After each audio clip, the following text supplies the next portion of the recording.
Welcome to Land of the Bible. I'm David Sussman, your personal tour guide here in the land of Israel. And in today's episode, we are going to explore the holy city of Hebron and learn about its significance in the Bible.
This city of Hebron is considered to be one of Israel's 4 holy cities.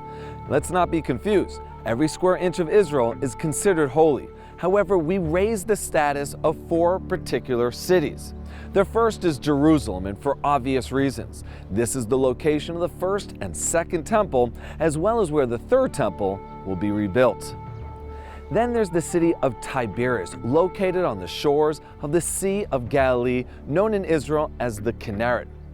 Its elevated status is due to the fact that this is where the oral Torah was finally put down on a piece of parchment that is today known as the Mishnah.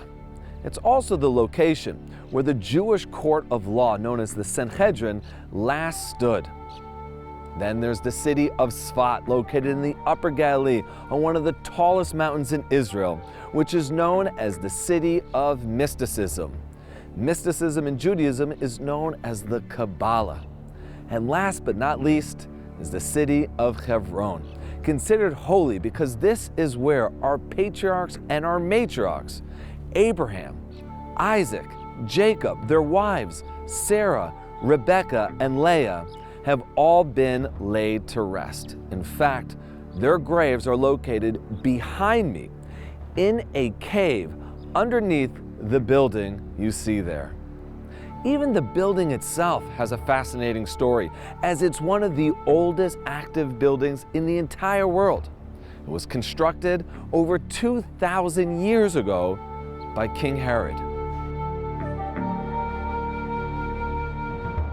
In today's episode, we are going to walk through the ancient streets of Hebron that existed here 3,800 years ago during the time of Abraham.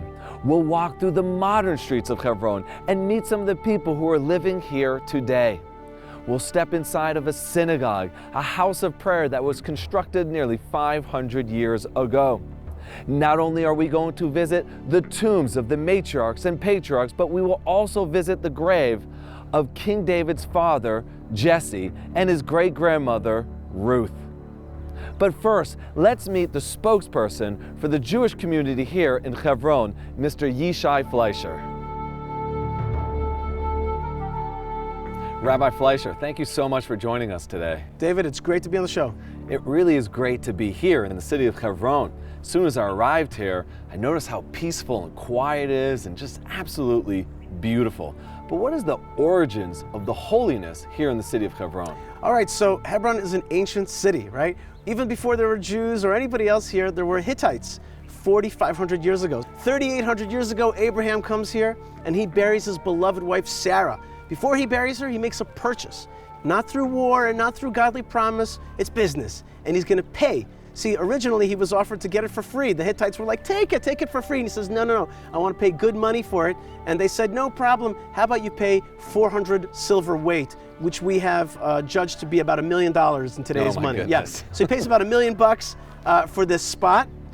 Abraham loves Sarah. He comes to this town to bury her, to cry for her, and to eulogize her. And in fact, the rest of the fathers and mothers are buried here together. Abraham and Sarah, Isaac and Rebecca, Jacob and Leah. This is a city of romance. Wow. It's husbands and wives who gave birth to a family that gave birth to a nation, the nation of Israel. 3,000 years ago, King David wants to start his kingdom over all of Israel. He starts it here. 2,000 years ago, the king of Judea, Herod, built this monumental structure. It meant to honor the fathers and the mothers buried here. In the year 1267, the Mamluks are going to conquer this place. It's a type of Muslim, okay, coming out from Egypt, and they actually take over this building. They do three things. They will change the name. They call it the Ibrahimi Mosque. They're going to add these two minarets in that upper lip, and they're going to do one more thing, which is quite upsetting. They're going to kick the Jews out of the building. Oh my God. They're going to say no Jews, no Christians allowed. Our building, where our fathers and mothers are buried, we were allowed to pray outside here. On that wall, it was called the seventh step. There was a staircase here, and we were allowed only to go up through this to the seventh step. That edict lasted for exactly 700 years. 700 years from 1267 till 1967, when the IDF came and liberated this place and this site, and Jewish prayer was allowed again. When we come back to this land in 1967, we're going to start building a community here again. We're going to allow prayer for everybody, and we're back home. Wow, Rabbi, that was a lot of information, an incredible timeline, and there's so much there that I would like to discuss, and we'll have to revisit some of those topics as we tour the city of Hebron. I already feel the holiness of this site just standing outside the building, and I'm looking forward to going inside. Can we head in there now? Absolutely, we're going to head inside, and before we do, just take in the peacefulness that you feel here. You've heard so much about Hebron being a place of conflict, but as I said before, it's a place of love. And even the very meaning of the word Hebron comes from the Hebrew word chaver, or chibur, which means friend or connection. There's something when you get here, there's a sense of peace, a sense of connection to something ethereal, something bigger than us, more ancient than us, our past and also our future, humanity, where it really is supposed to go in the godly path. Wow, beautifully said. Thank you very much. Let's head on inside. Let's do it.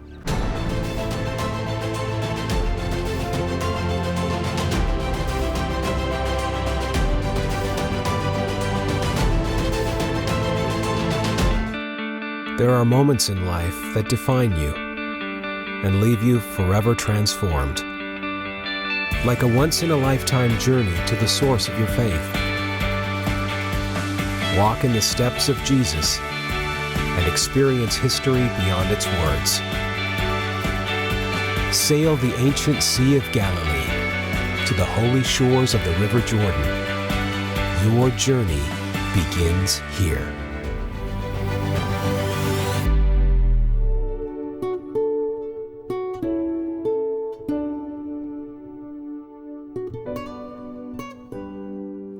There is no other structure from 2,000 years ago, from the Roman period, from the fabulous Jewish construction of that time, that is intact like this. This is the only one that's left. I mean, it's incredible. Even when you look at the stones, I mean, they're designed exactly the same on the western wall, but they seem like they're unscathed. That's right. There's a few condition. reasons for that. First thing, there's no real earthquakes here in Hebron. Second thing is that this stone, the Arabs call this Jewish stone because it's a stronger stone a little bit. So it's called the Jewish stone. So it's a little bit stronger than the Jerusalem stone. And there was no Romans that tried to destroy this thing, okay? They just left it alone, and later on they'll build a church on top of it. The Byzantines are going to build a church on top of it. And so it was never really touched. Here, everybody just wanted to control it, to own it, as opposed to try to destroy it. Right. So first thing we see right in front of us is a big wall. This is part of the Crusader structure, okay? The Crusaders didn't destroy any part of this building, but they added onto it. Let's keep going up. And I want to show you something very special. Let's take a look at this mezuzah here. It's a big one. Gateway to Gan Eden. Right, the gateway to the Garden of Eden. Okay. Here we are, all right? We're on the inside of the building. Remember, outside framed stones, not on the inside. Giant stones. There's Massive stones. Massive stones, and there's no glue used. There's no glue used. It's the weight of the stones themselves. That's what keeps it stable. And you see there's no frames on the inside. The inside is different.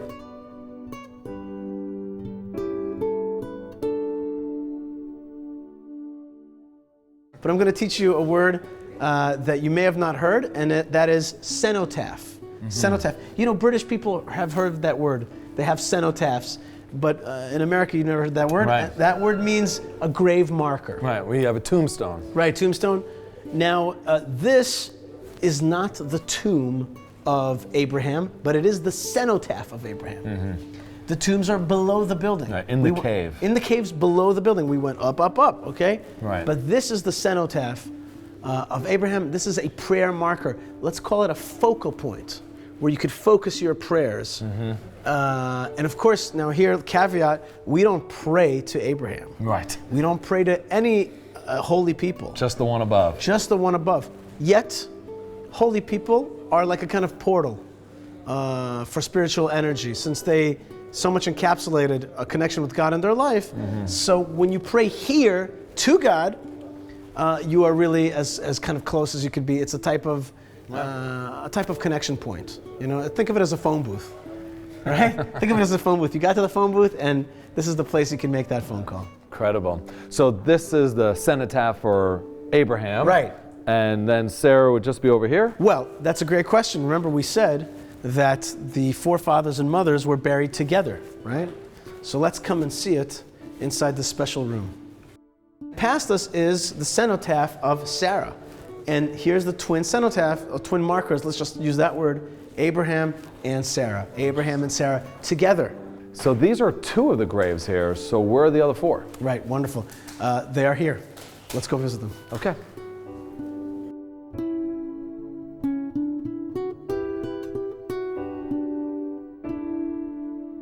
And now we're in the central prayer hall for the Jewish people. This beautiful ark was brought in by a crane. Okay, it was craned in over the top. And it shows you the kind of the imagery of Hebron, but it's always on the way to the temple in Jerusalem. Voila. And that's where we're facing. We're always facing Jerusalem. Even when you're in Hebron or any of the other holy cities, you're always facing Jerusalem, right? We have a central pillar, a central candle, and we always remember that.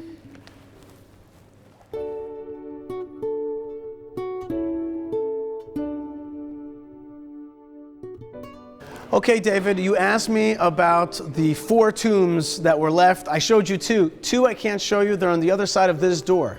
Okay, that's Isaac and Rebecca. They have a big hall. It used to be a basilica, then it became a mosque, and today it's really on the other side of this divide.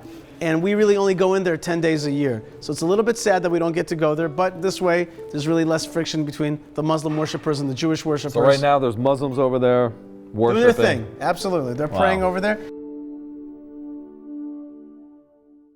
This is the room of Jacob and Leah. Now Jacob buried his beloved wife Leah here, but then himself was dying not in the land of Israel. That's right, he died in Egypt. He died in Egypt. And before he died, he told his family, don't bury me here. Bring me back to Hebron. Bring me back so that I may be gathered onto my people. I may be buried with the rest of my family together. And Jacob indeed prevails on them to do so, and they carry his body back here. And he tells them, I want you to bury me in the tomb that Abraham bought from Ephron the Hittite. And he retells the whole story. We're always retelling that story to make sure that we know about that contractual purchase of this place, that we know that we have every right here. And he indeed is buried here at the Machpelah. And very importantly, we have to remember, all of us have to remember that Jacob has another name, right? His name is Israel, or Israel, right? So the namesake of the Jewish people, the children of Israel, and of the modern state of Israel is buried here. That's why this is such an important place for Israel. Wow. Because all of our history it begins here. The root of it is all here. The very name of Israel is buried here. Okay, so that's why this place is so important to the Jewish people. That's why 500,000 people visit a year. And that's why the state of Israel defends this place so much from all the various attacks that it faces, because it's so important to our very, very story. Absolutely.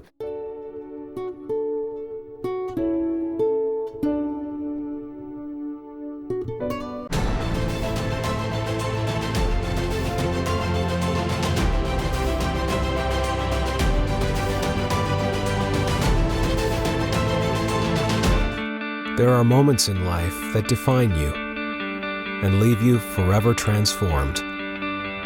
Like a once-in-a-lifetime journey to the source of your faith. Walk in the steps of Jesus and experience history beyond its words. Sail the ancient Sea of Galilee to the holy shores of the River Jordan. Your journey begins here.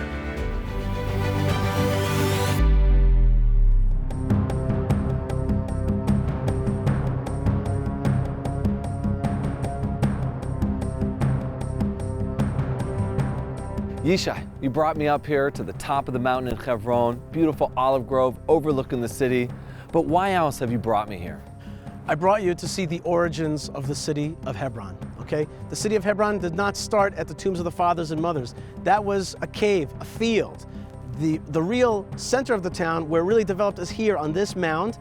And behind you is actually the tombs of the fathers and mothers because it was, as the biblical passage will teach us, in the field. I brought you up here to show you the roots. And I wanted to give you a thought about roots, right? About roots. Really, this place is the roots of all of humanity. Jewish tradition believes that the first people to be buried in the tombs of the fathers and mothers are Adam and Eve. Right. And that Abraham yearned to bury Sarah next to the tombs of Adam and Eve. Who are Adam and Eve? They're the founders of humanity. After that, the biblical family, those people who basically gave us monotheism, ethical monotheism, they have given all of humanity its value systems for the last 3,500 years. And finally, King David has his roots here. We're going to go see the tomb of Ruth and Jesse. Ruth, the great-grandmother of David, Jesse, the father of David, and actually where David had his first castle. So now, if I put that all together and I'm thinking about roots, I'm thinking to myself, A, the roots of humanity are here, Adam and Eve. B, the roots of ethical monotheism, what has sustained humanity throughout all its history. And 3, King David, which is the root of Messiah. So from the beginning of humanity to the middle of humanity to the destiny of humanity, it's all rooted right here and in that building, the tombs of the fathers and mothers. Wow, amazing. And I'm looking at the ground, I see all these pottery shards here. Are some of these pottery shards from that ancient city of Hebron you just talked about? Right, so we have actually findings here from 4,500 years ago, that's Canaanite. From 3,000 years ago, Jewish. 2,000 years ago, Jewish. We have all of those findings, and we found a lot of stuff, and most of the stuff, let me just drop down here for a second, pick something up. Here's another one, here's another one. All right, here we have stuff from 2,000 years ago. This is Jewish, and this whole mound has really yet to be excavated. It's amazing stuff, and it's right underneath our feet. You know, when we go back 2,000 years, how many grandparents, how many relatives do we have roaming this land that it's quite possible that we had a relative drinking from this jar? And we even have the original staircase where Abraham went up to the center of the city, to the gate of the city, in order to negotiate for the cave in the field, what we call in Hebrew the Machpelah, the double cave. Let me take you there. I got to show you. That's the real roots. Amazing. Well, lead the way to those stairs. Let's go.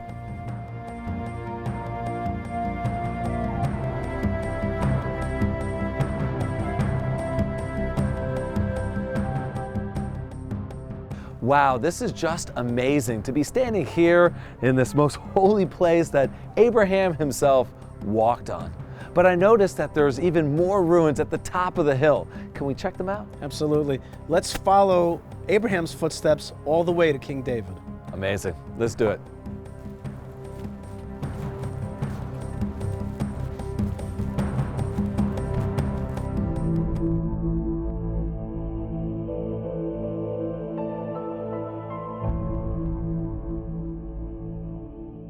All right, so we're looking at a Crusader building, but it's much older than that. That's 1,000 years old. But below that is a Muslim building, and below that is a Christian building, below that is a Jewish building. We believe that this is the area where King David really, right here, had his original castle, and we know this is where his father is buried, Yishai, or Jesse, and his great-grandmother, Ruth, okay, the famous Ruth from the Scroll of Ruth.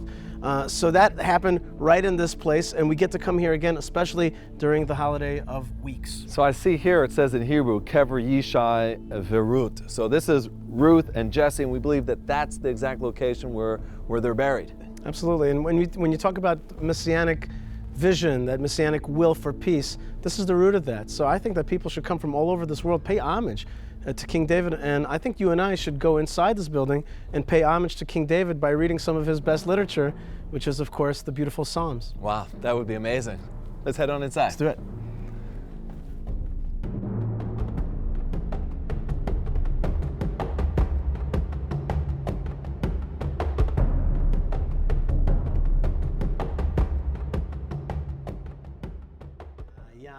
Siman tov mazel mazel tov. Oyeh lanu lechol Yisrael. Amen. David Melech Yisrael Chai v'Kayam. David, King of Israel, is alive and well. He's alive and extant. He is with us. And the Davidic kingdom is something we look up to and pine away for to continue. It's amazing that there's this synagogue here, a place of study built on top of the tombs of his father and his great-grandmother, where people can connect to his teachings and the Psalms and the Tehillim. If you love King David, and I know many people do, like come here, like feel him. Feel his footsteps. Come connect to him at his roots. And you start here in Hebron. You can start in Bethlehem, where he's born. Come here to Hebron, where he reigned. And then, of course, to Yerushalayim, the holy city, Jerusalem. It's awesome. Stay tuned as we continue to explore more of the city of Hebron.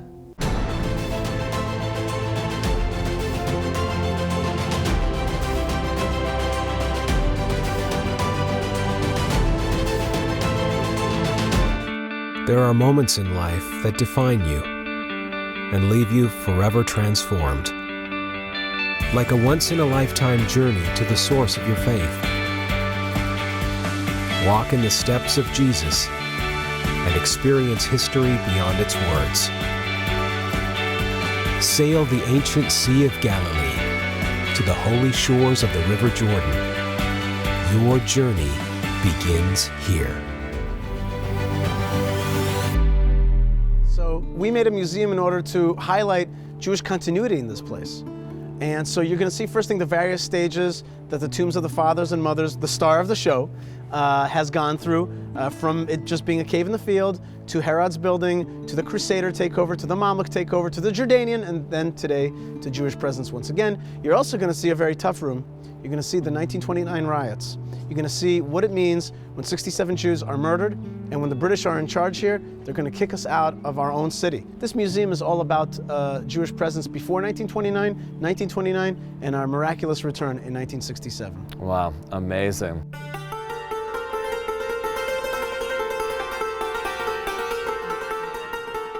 So Yishai, this is the first time we're standing in a building that looks relatively modern. What are we doing here? In 1929, there were riots in the streets. This Haj Amin al-Husseini, the Mufti of Jerusalem, stirred up anti-Jewish feelings amongst local Arabs here, and it ended with the murder of 67 Jews. Two young boys at the time, ran into the synagogue, went into the Holy Ark, and picked up two Torah scrolls, two ancient Torah scrolls, which were at the time 500 years old, that came from Baghdad. And they saved them, risking their own life. Subsequently to that, the synagogue was completely destroyed, utterly destroyed. And so what we're seeing here today is actually the rebuilt, resurrected Avraham Avinu synagogue, which was totally destroyed and actually became a sheep pen under Jordanian rule from 1948 to 1967. It was totally desecrated. So in 1967, Israel liberates the city of Hebron. And for the first time since 1929, Jews are once again allowed to return to their homes here in the city. But what about those Torah scrolls? What happened to those? In 1979, we invited those boys that had rescued the Torah scrolls. Wow. We invited them to put the Torah scrolls back Amazing. into the Ark. And that is for them the most emotional, the most incredible day of their life. The heroism that they showed in 1929, and to live through the destruction and then the rebirth of this synagogue, and to put those ancient Torah scrolls back. So tell me, the Torah scrolls are in the Holy Ark right now? You know, David, I'm really excited because I'm going to get to show them to you. You're going to see those 500-year-old Torah scrolls in this Ark. They were taken out of here and they've been returned. They're ancient, they're beautiful, and they're still in use. Just like us. That's right, let's go.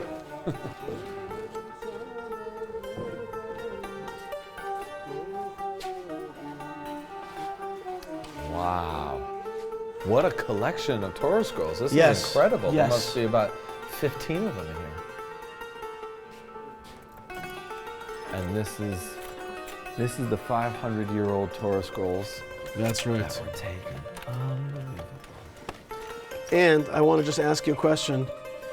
Do you recognize what Torah portion they're open to? Well, here it's talking about God speaking to Moshe. He says that I'm God, and you will see the God of Abraham, That's right. and the God of Yitzhak, and the God of Yaakov. Amazing. Here we are reading these words that were spoken by God to Moses about Abraham, Yitzhak, Yaakov, who are all buried right here. That's right. That's right. Amazing. Wow. In other words, these scrolls, ancient text, the 3,500-year-old text, the scrolls themselves 500 years old, synagogue that's 500 years old, destroyed, rebuilt. Here's the Torah scrolls. They're still reading what we're reading this week. They're in use, just like you said, just like us. Wow, that is incredible.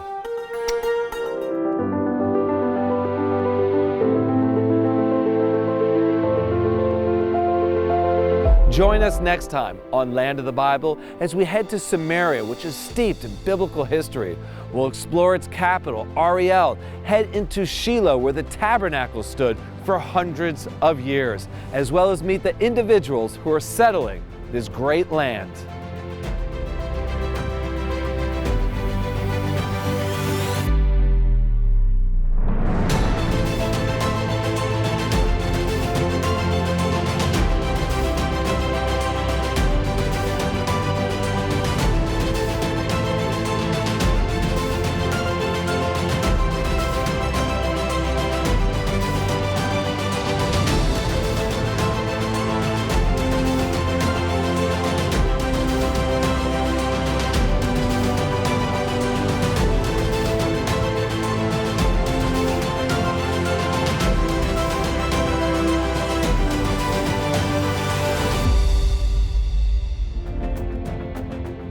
Wow, what an awesome day today has been as we've explored the holy city of Hebron with Mr. Yishai Fleischer.